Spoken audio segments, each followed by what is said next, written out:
Move this over here. And if you are live with us on TikTok, I would love for you guys to just tap the screen as many times as you can. We got 675. I'd love to start this at about 1,000 or 2,000 hearts. Everybody's little fingers are going 1,000 miles an hour, so that makes me feel really good. And of course, if you want to send us some stars and love this page, we'd love that as well. So thank you so much for liking our show. And let's get started because as I've already hit record, we are going live here on TikTok, but we're also recording on StreamYard. And welcome back to Two Dads Having a Beer, the podcast where the only thing's more honest than the stories is the cold beer that we have in our hands. Every week or every episode, really, we sit down with a different dad from a different walk of life. It doesn't matter really what title you carry in this space. We're just dads talking about what it's like to raise kids and chase purpose and stay sane through the entire process. I'm your host, Brandon Labonte, and I am a dad of 10. Letting that sink in for everybody right now.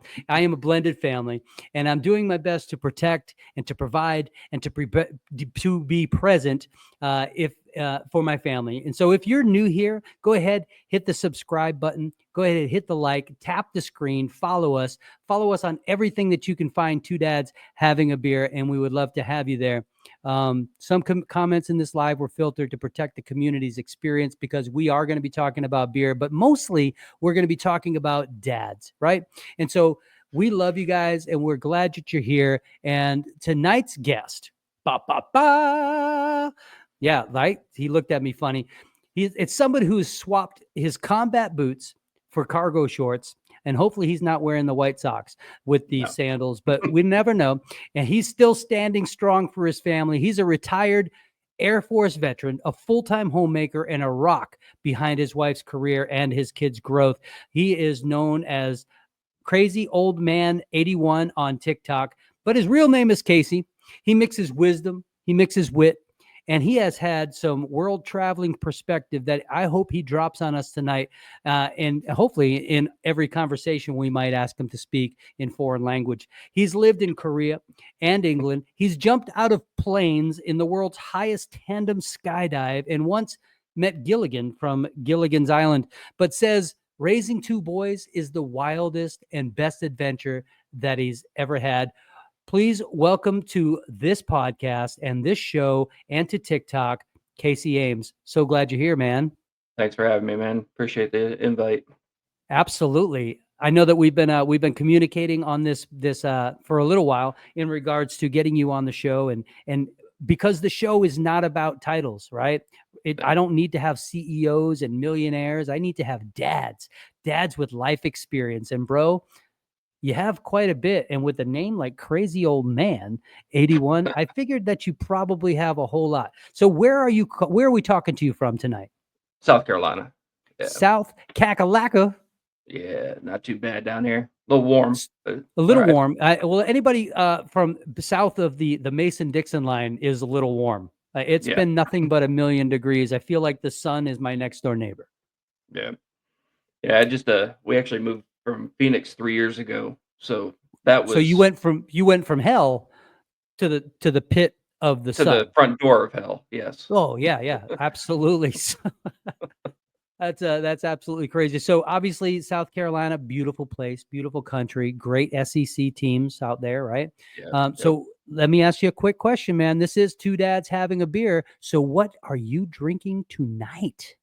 I got me some Yuengling tonight. You got a Yuengling lager, the traditional. Yeah. Why'd you choose that beer, man? It's what I drank in the military when I was around different places and stuff like that. And it was just my go-to.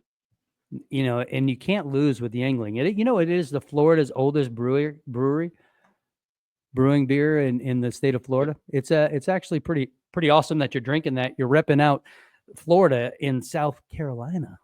Yep. Appreciate you. And I myself am drinking a Kingmaker, the Kaiser's Cloud. This is a Bavarian style Hefeweizen.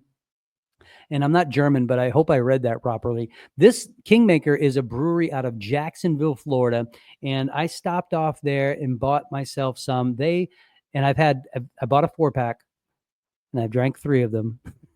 This is the last one. So I'm going to have to make another trip very soon. So with all things being said about the beers that we're drinking, again, this show is not about the beer. This show is about conversation. This show is about dads supporting dads. This show is about how we as dads can move forward and get perspectives from other guys. And the conversation is always easier when you have a beer in your hand. So Sometimes, yeah. Casey, cheers to you, brother. Let's open these things up. Oh my goodness. I don't have a glass to pour this in because I'm not a cervecion. What do they call those people that like taste beer all the time? Oh, I have no idea. You didn't do your show prep. No, I didn't. Man, what is the thing about a Yuengling that when the first taste, when you get into it, what does it make you feel like, bro? Basically memories.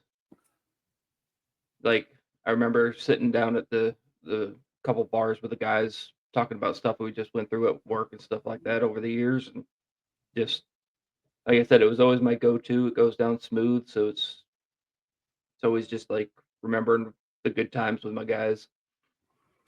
Going down smooth, good times with your guys. That is definitely a beer I want to try.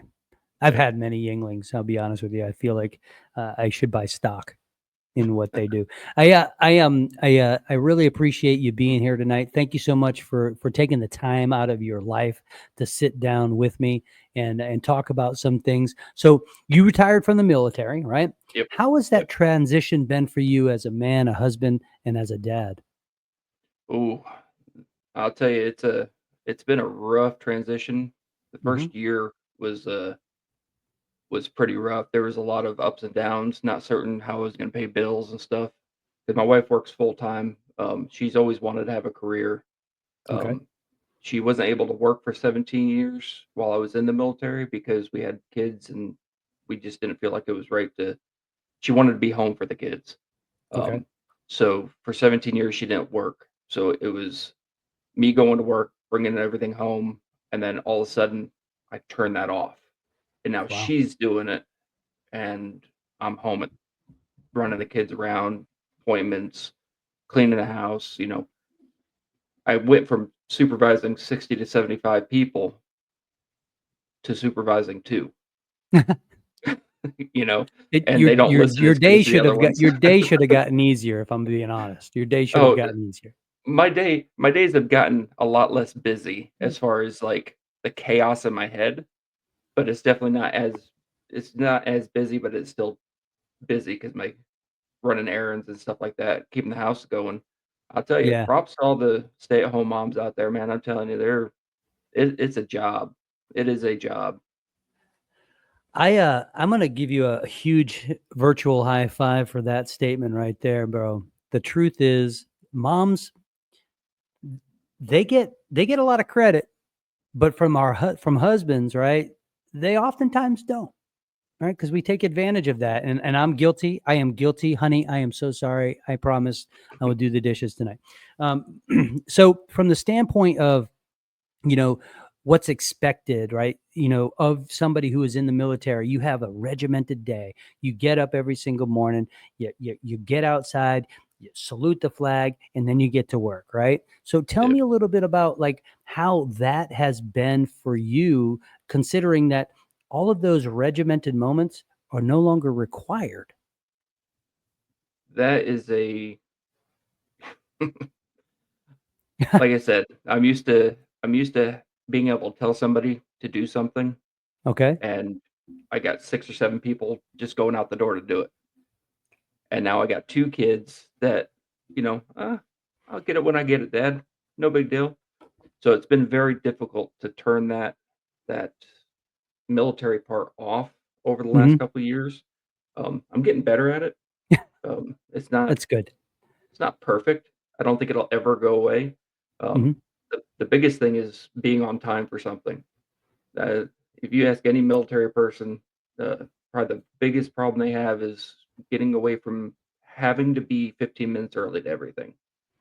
Being 15 Oh, minutes early to everything is just, like, ingrained in you, and you'll show up half an hour early for something, and you're, like, sitting in your car waiting for something and realize that nobody shows up until the time of the appointment.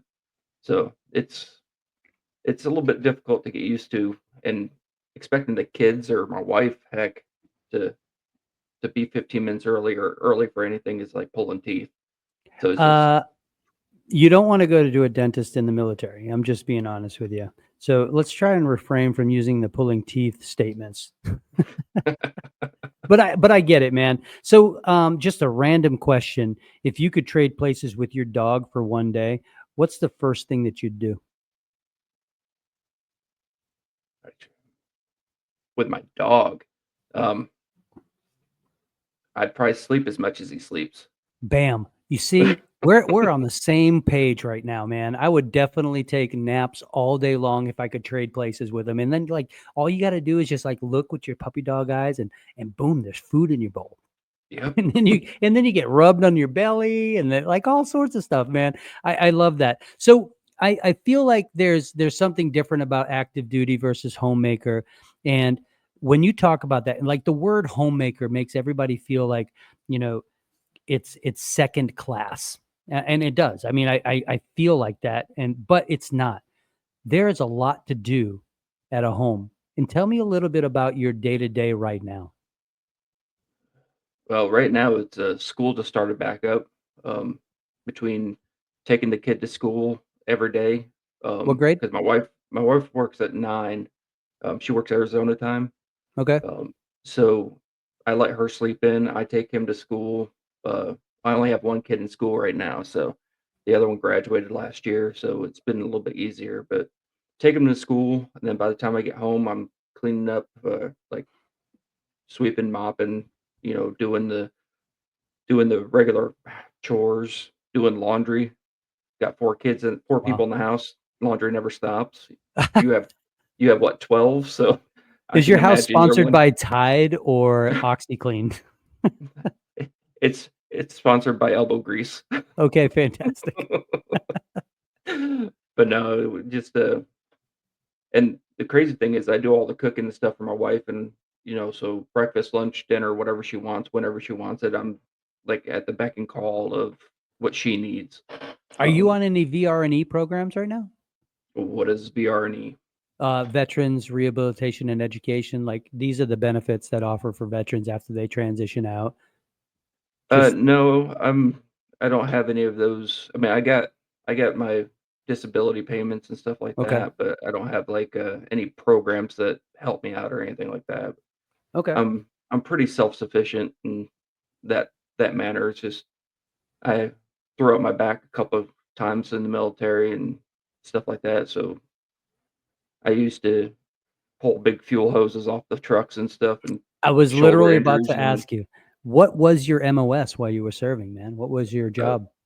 in the Air Force, we actually got AFSCs, but it's the same thing as an MOS, but it's a 2 Foxtrot, so 2F. It's a fuels technician, fuels craftsman. Okay. Um, we're responsible for every single drop of fuel that comes on and off the bases, make sure the, planes get the fuel, uh, clean, dry, serviceable fuel and stuff like that, and we, millions of gallons every day. Millions. Depending on where you are, millions, yeah. Korea has, bukus, bukus gas. That we just, service the aircraft and make sure they get clean, dry, serviceable fuel so they don't fall out of the sky. Wow. So obviously one of the things that I'm hearing from you is that you had a really, I mean, that's a very important job in the military. Absolutely. I mean, when you say planes don't fall out of the sky, it kind of resonates deeply with somebody who's former military myself, right? But you've talked about the role reversal, and this is not to knock women, right? But honestly, like there is something to be said about being at home all day long, bro, and doing the things that are I'm using these air quotes, right? Traditionally Tradition. woman jobs, right? Yeah. But How do you like it? How do you feel about it? What is your gut say every single day? Like, do you have these feelings like, man, I need to be doing something different because of your military career? Or are you like, man, this is exactly where I need to be? Tell me. I've really enjoyed having the time because I mean I've been working since I was like 13 years old. I've never had a period of time that I wasn't working. Some when I was going to college, I was pulling 3 jobs, going to college full time. I never had a chance to breathe. Hmm. Um, so the deal with my wife was, I would switch roles with her and I would take care of this stuff while she wanted to go have a career. And she was like, "Well, aren't you going to be bored?" And I was like, "Probably, probably." So, um, a lot of the times, like especially during the summer, this last summer, it was just trying to find stuff to fill the time that I'm not very successful at. I don't fill my time very well. Okay. I like to do woodworking. I like to do, little odd jobs and stuff like that, but Okay. it's never enough to fill the summertime. Um, Wow. but during the school year, it's go go go because I only have 3 or 4 hours in between dropping the kid off and having to go pick him up, and so you only have like 3 or 4 hours before to or in between to do everything. And then by the time you get home from school, it's time to cook dinner or it's time to, go get dinner or whatever the case is. Um, so it can be you just lost your lights. I did. I have no idea what just happened, but I can figure that out, and that's okay. I'm also my phone over here is blinking at me like I have to recharge something really fast, but I can do that. So my lights are nothing. Right? That happened. Technical difficulties in an episode are absolutely required. Give me 1 second. No problem.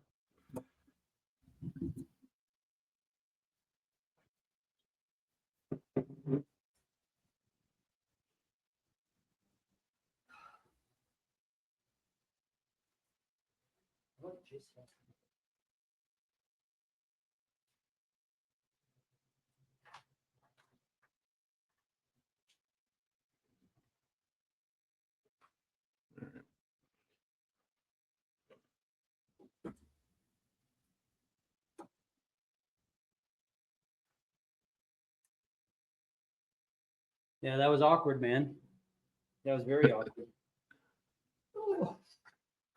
And Yeah, and then on top of that, the small microphone that I had utilizing for TikTok. I don't know. Maybe you can ask your dad if I lost sound there as well. yeah, they're Because saying that your audio was in and out. yeah, that's crappy. But how about now? Maybe your dad can give you a quick update on that. Hey, The Dad, can you microphone hear us was all right? all right. Good deal. Well, we're back, and I don't know, man. Every episode that I've ever done, I'm not even joking. Every episode that I've done on Two Dads Having a Beer from back almost 2 years ago, there has been some level of technical difficulty, and I don't have like a crew of people helping me out here, man. It's just me. Yeah. And when something goes down, I just got to roll with it, and I don't even edit it out because that's what makes it real. It's awesome. But if you guys are on TikTok right now, make sure you tap in that screen. We're at 14,000 likes, man. And also, I had a flash goal going up right now. So if you guys want to share anything to Crazy Old Man 81, if you want to hit a couple of hearts, a couple of gifts, that would be really, really fantastic. We would love to see those things come through. Yep. Only because, well, at the end of the day, I'm going to add it to my story right now so people can see. And I'm super proud of the fact that dads from all over the place want to be on this show. And all we do is just talk about fun things, things that matter to us. And so you've got 2 boys, man. You've got a Yeah. 14-year-old and an 18-year-old. How Yep. has fatherhood evolved as they have gotten older? It's gotten easier. Okay. My They don't kid have that, no diapers, right? no diapers. That is one thing that makes my job as a stay-at-home dad easier than my wife's. She had all the toddler years all the way up to teenagers, so, I'm glad for that, but, um, yeah, they're they're pretty self-sufficient. They don't need much. Um, they don't they don't sit there and bug me every 5 seconds like a little kid would, you know? So, Those it's days are pretty fun peaceful at though, night. man. Oh, yeah, I miss it every single day. I kinda wish that I was retired back then so I could spend more time with them as their kids. What a great We did wish. the we did the math, I missed about 4.5 to 5 years of the kid's life while I was in the military from deployments, TDYs, just not being around. Um, so it's kinda eye-opening when you come up and you come home after all that, and kids Mm. are teenagers now, and you're just like, "Man, that time went by way faster than I thought." That's a hard pill to swallow, Oh, yeah. right? And oftentimes it's a sad pill, Yeah. right? That sucks, and you have to burden that for the rest of your life, right? So thinking about that, what kind of things do you do to stay connected to your sons now that you're home all the time, and one's a young adult and one's like literally right behind him? Well, my boys, we're always texting each other videos and stuff like that. They're really into World War II history, a lot of military aircraft history and stuff like that. So, Okay. um, we'll sit down, we'll watch videos. I don't know if you ever heard of Fat Electrician. Um, we watch a lot of his shorts and stuff on YouTube and stuff like that. We'll sit down and it's just a way we can connect and kind of, you know, talk about things without like feeling awkward to each other. Okay. Yeah. But no, it's the way we connect, you know, we just talk about things that we find interesting. The good thing is they both have my sense of humor, so they understand my sense of humor where my wife doesn't sometimes. Are So, you a dry champagne kind of guy? not Hey, usually. okay. Uh, All right. I Hey, I usually like humor wise, oh, or no, are you dark? uh, depends on the day and depends on who I'm around. Okay. All right. Yeah, Well, if you hey, get me around listen, a man. couple of military people, we can get some You dark humor going, you you get know? some pretty dark and disgusting stuff. So obviously, here's a one question for you. Because you've lived in Korea and you've lived in England, which one had better beer? Be careful, man. I don't know if young Kang Yum Sul is watching. Well, I tell you, for and I'm gonna tell you, I'm just gonna be honest with you. I don't drink a lot of beer. Why did This is you want to be on the show? It's called Two Dads Having a Beer. it's 2 dads, man. I'll All have a right. beer. I have no problem with beer. All right. I'm just Um, messing with you. for 90% of my career, I didn't drink. We're proud of you. Like, yeah, I didn't start drinking any kind of alcohol until, you know, probably about my 17th or 18th year in. Um, actually, when I went to Korea, it was about the time I started drinking some.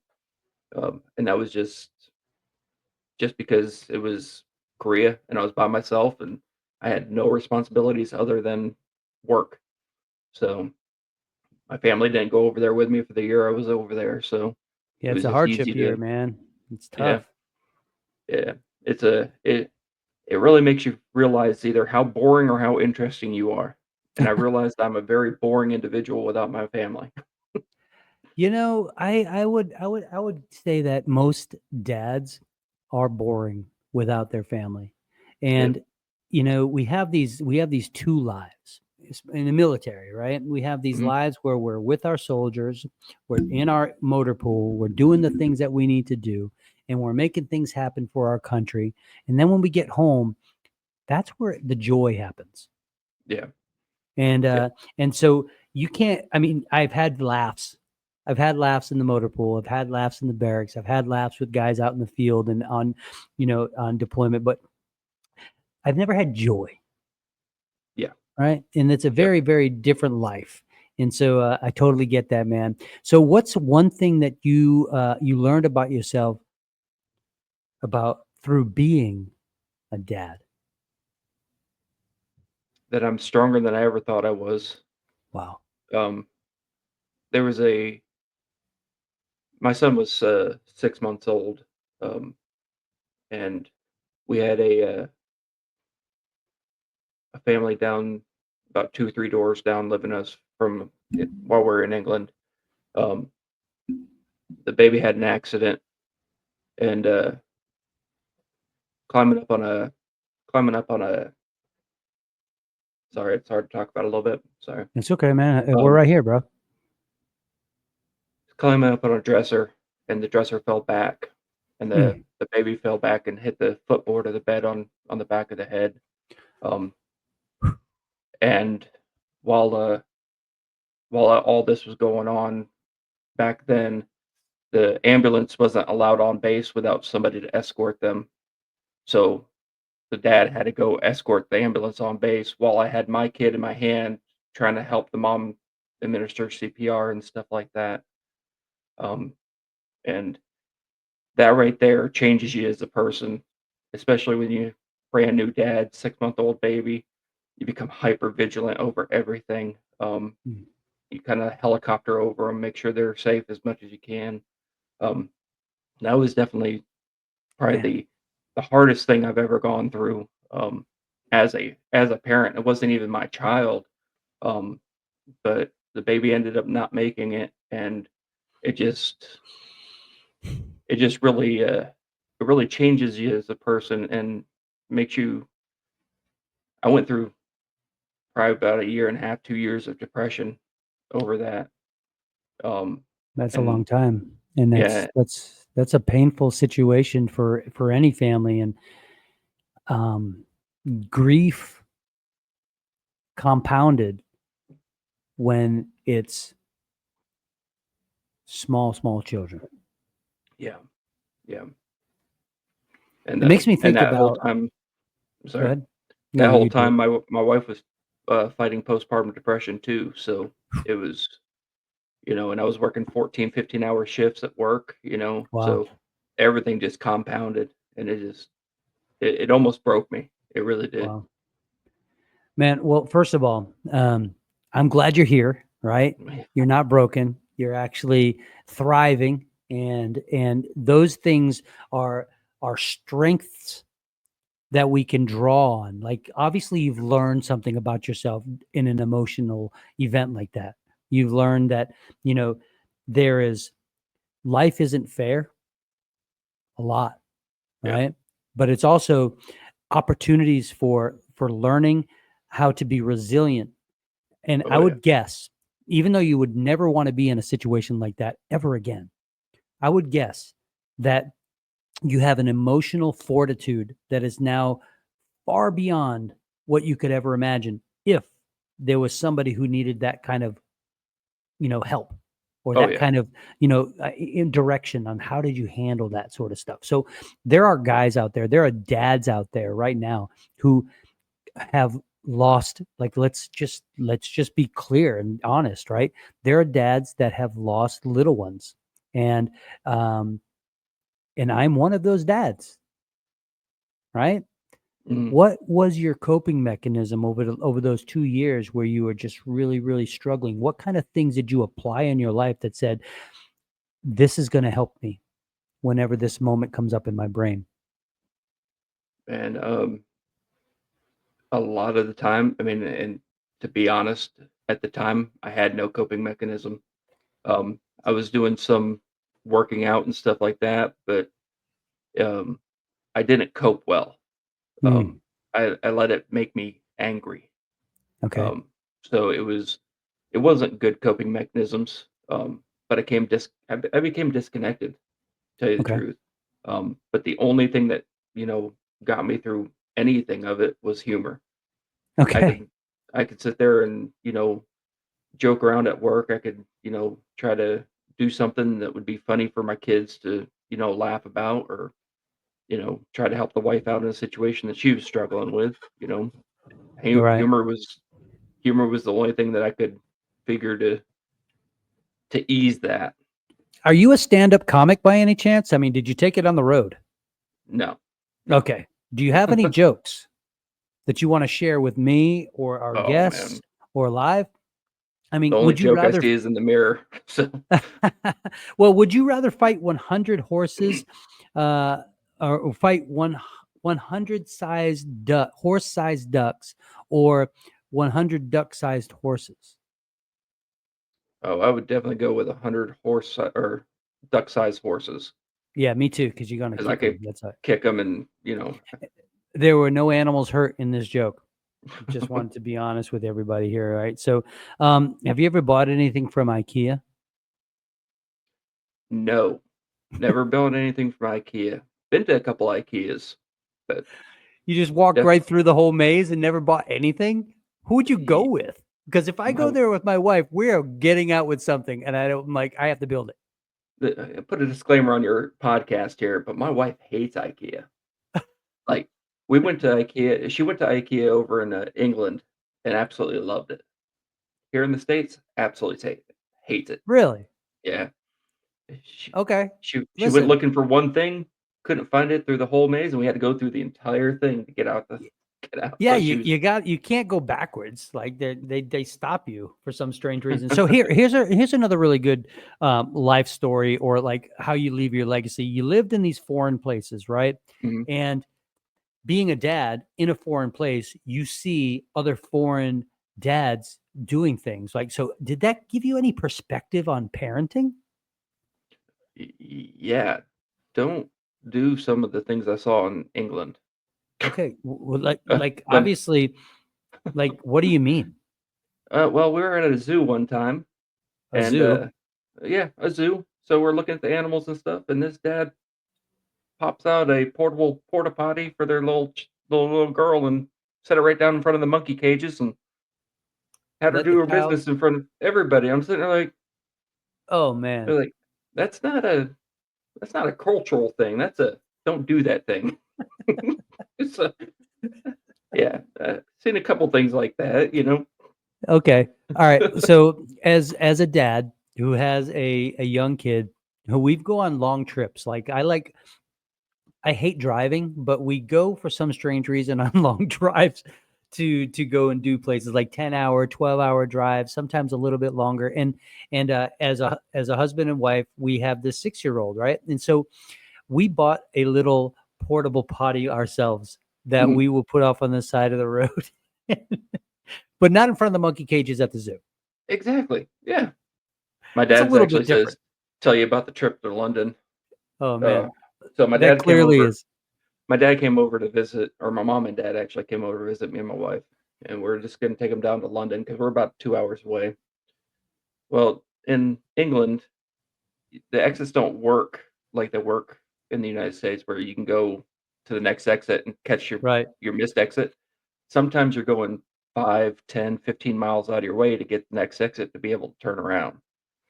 Well, my dad and his brother were following me going down to London, and mind you, this was right around the same time all this stuff was happening with my wife and the kid and, the accident and all that stuff, so I'm exhausted, Right. and I think my exit is this exit right here, and I just hightail it off on the exit, not even paying attention that my dad and my uncle are trying to follow me. So, I'm going on the exit, they're going straight, we both look at each other and like, um, "Well, hopefully we'll see each other again." Hopefully we'll see. I mean, usually there's another exit at least a mile away. So hey, listen, one of the things that you had mentioned in the guest dad bio builder, and hey, if there's any dads out there right now that want to be on this show, this is an opportunity for you to tell your story. All you got to do is send me a message with your email address, and it's pretty easy. I do is send you a guest dad bio builder, and we select a date in the future for us to have a good conversation, just like today. Was that an easy bio builder, Casey? Oh, yeah. Oh, yeah. Right. It's just to get Good. to know you kind of a moment so I can build our prep for the show. But you, in your guest dad bio builder, bro, you actually said that you met the real Gilligan from Yeah. Gilligan's Isle. And Out so them I need you to tell me that story right now. man, I was a teenager, my Because we had you look like the captain. yeah, we had there was a boat show down in our hometown, and, we found out that Gilligan was gonna be signing autographs and stuff like that down there, and, I was like, "Well, I love Gilligan's Island as a kid." So, my dad and I went down to the boat show, and we waited in line, got to meet Gilligan. It was it was a cool experience to see somebody that you've seen on TV for so many years, especially as a young teenager. I was like maybe 14, 15 years old. But yeah, it was a good time. Was he wearing the classic white pants and the blue shirt? Not the shirts and the pants, but he was wearing his hat. It was Okay. pretty cool. Yeah. That is pretty awesome. I've met some famous people, but they've never been in their show garb, and Yeah. yeah, that's really awesome. I do love me some Gilligan's Island. If the kids only remembered one thing about you as their dad, Casey, um, what would you hope that would be? That it made him laugh. Okay. That's the one thing I'll remember about my dad always is, you know, the we had a for my wedding, I got married in 2001. I've been married for 24 years, you know. Okay. Um, and our photographer told my dad to whisper something in my ear as far as advice for the future. Hmm. Um, so I was like, okay, my dad's gonna just say something like, always be honest or be truthful with your spouse, always talk to your spouse or something. No, my dad says, don't spill spaghetti on your shirt. So I'm sitting here like, so I got a picture of my dad whispering that in my ear from my wedding, and that's the advice that I got from my dad. So it's always something that just, stuck with me and just like I can I can always look back and say, if nothing else, my dad always made me laugh. Well, spaghetti on your shirt is actually sage advice. Yeah, That's classic goodness right there. That is a dad thinking about you in front of a camera that will last forever. absolutely. Yep. So good for dad, right? So we're gonna go right into our lightning round right now, okay? So early bird or night owl? Early bird. Favorite guilty pleasure snack? Oh, probably peanut M&Ms. Bro, those are delicious. Pancakes or waffles? Depends on the day, but I'd have to go with a Waffle House waffle all day. Okay, so one of the things that I was gonna ask you is your favorite haircut, but that's not happening. Most used dad phrase in your house. Oh, man. Lightning round's gonna be real slow today. Um, So normally I get like, because I said so. Or yeah, more than likely, what's going on? okay. Yeah, It's you're trying to get to the bottom of stuff. Listen, you're detective, you're Inspector Gadget. That's awesome. So here, one song, just one song that you secretly love that you would never admit until now. I'm all out of love. I I'm so lost without you. I hate to say it, but I'd have to say Katy Perry "Firework." Bro, you did say it, and now it's recorded and it's live Yeah, for everybody to yeah, know. That is absolutely fantastic. Katy Perry, if you are watching this podcast, you have got yourself a number one fan, and he's got himself a nice little shiny bald head. And so I appreciate you, man, so much. Hey, do you have any plugs that you want to, kind of push off? Obviously, your tag is crazy old man 81 on TikTok. You can go follow him at any time, ask for a dad joke. In fact, I think that one of the things that you should do, bro, is you should probably do like 15-second dad jokes, because I feel like that'd be probably pretty funny, even though you didn't really share one with me right now. But I know you've got a lot of them built up yeah, inside of you. yeah. It all situational. Anything else you want to plug? Any local businesses that you love, and any beer breweries that you enjoy going to? We actually got a brewery opening up in my hometown in Camden. Uh, it hasn't even opened yet. It's just been built and stuff like that. Camden, South Carolina. If you guys are down, bunch of small businesses right in the middle of town. They really help the local businesses, local entrepreneurs. They're really trying to bring in a lot of those people to build up the town. So if you're ever in Camden, Hit up Crazy Old Man and go for a beer. So that's a wrap right now for another episode of Two Dads Having a Beer. Huge thanks to Casey for showing up and opening up and talking about things that are really important and keeping it real with us tonight. If you laughed a little bit, hopefully you did. If you learned anything, hopefully you did, or just felt like you were seen and you can be a part of something, yeah, do us a solid. Like, subscribe, share the tag, pet your dog, and follow another dad who, who is just trying to get along in this life. And that would be Crazy Old Man 81. And if you know somebody who needs to hear something like this, go ahead and share it with them as well. For merch and bonus clips and future guests, you can check out Two Dads Having a Beer and drop a DM, and we'll get you right up onto this next episode, or episode, depending on how many dads actually decide they want to be a part of this. So until next time, let's keep the show growing. Let's keep everybody learning. And obviously, let's keep everybody bragging about being a dad while you're having a beer. Two Dads Having a Beer. Casey, man, I'm so glad that you joined us tonight, I man. appreciate the invite, man. I appreciate you. Thank you so much for being here.